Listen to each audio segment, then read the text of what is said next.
Okay, so I decided to go live on this video. Just have at it. The real trends report for Denver Metro came out, so I just want to get into it. Thank you for tuning in. This is Rogelio Rodriguez. That's my information. Vida Properties, XP Realty, helping buyers, sellers in any market really. You can reach me with those numbers, text or calls, and also my website, and of course follow me on whatever page you're viewing this. So let's get to it. And so I'm going to bring up first the market report, and you're probably seeing this all over the place.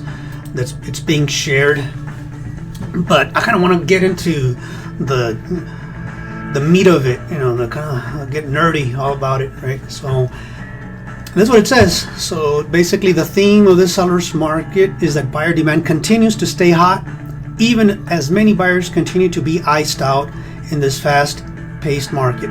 And they are. You probably talk to a bunch of agents besides myself and tell the same story. A lot of the buyers, they're just being priced out. They've been beaten down on the offers. It's really competitive. It's always multiple offer situation above asking price by a whole lot. But let's look at those numbers. So where does this come from? First of all, this is a measure from month to month. It's not year to year, which is another report that comes out every month. And so this one first, let's start with inventory. Low inventory is probably the primary driver. Down from January, almost 13%. 2024 active homes for sale in February. That is very, very, very low. Okay, that's a historic lows. Closed homes up almost 14%. So you can just see from there the number of closed homes versus the active inventory. More closed homes than active homes for sale. That tells you everything, right? Average close price went up. We're average is over 550,000 now. Median is at 475. Both arrows going up, right?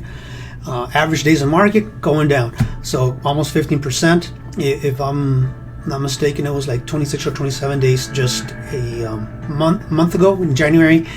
And I had just looked at a year ago in January of last year, it was like 46 days. So considerably lower average days in market before they go under contract. If you go in the lower priced, these are all the homes, right? So if you just look at the ones like 450,000 and under, I would say that's like single digits as far as days in MLS. So along with this graphic, there's an actual report, and I did want to share that as well. So I bring that up, and just the website. This is again, give credit, Denver Metro Association of Realtors, and grabbing the data from RE Colorado. So this is not Zillow. This is from the horse's mouth, sort of speaking. And again, it's interesting to just kind of look at, there's statistics, but what do you get from those numbers? So what they're saying is, important is to bring up this idea of the speed at which buyers are buying relative to the number of sellers listing, and the speed at which active properties are going under contract while prices are increasing. And I don't think you have to read much into the report. You just know that the homes going under contract faster, selling faster, prices going up higher, faster as well. And so they get into some of the numbers, and I can share this with you if you want to get this information directly. But one of the things that was interesting is that this, and I'll highlight this right here.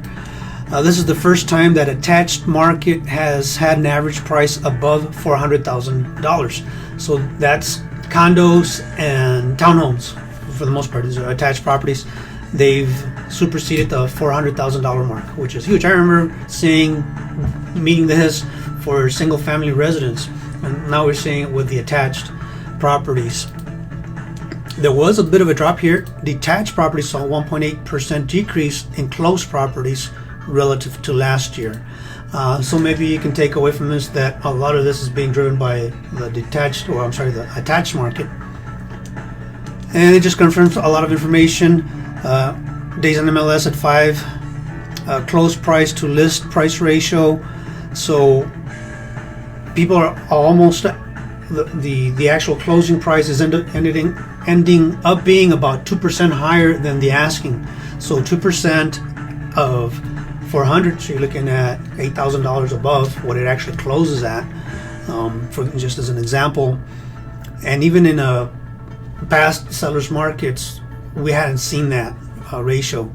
Months of inventory, that's another one, 0.55. What does that mean? That's just a little bit over 2 weeks that if no new homes come on the market for sale, we have zero inventory. And so that's really alarming for a balanced, healthy market that is good for both the sellers but also for buyers. And so that's one of the things that's driving on the buyer side really crazy. A lot of superlatives: bestest, highest, fastest, just all over. So and again, this is coming from the horse's mouth. And I'll go back here to this image. Really important to be prepared as a buyer. Navigate, have a plan, have that strong, to what we call to be determined pre-approval. There's a number of other things that can be flexible to submit the strongest offer that is doable to you as a buyer. On the listing side, well, you want to navigate through the multiple offers and really decipher which is the best offer. It's not always who offers the highest. So usually we say highest and best. Well, what does that best mean? Let's qualify that.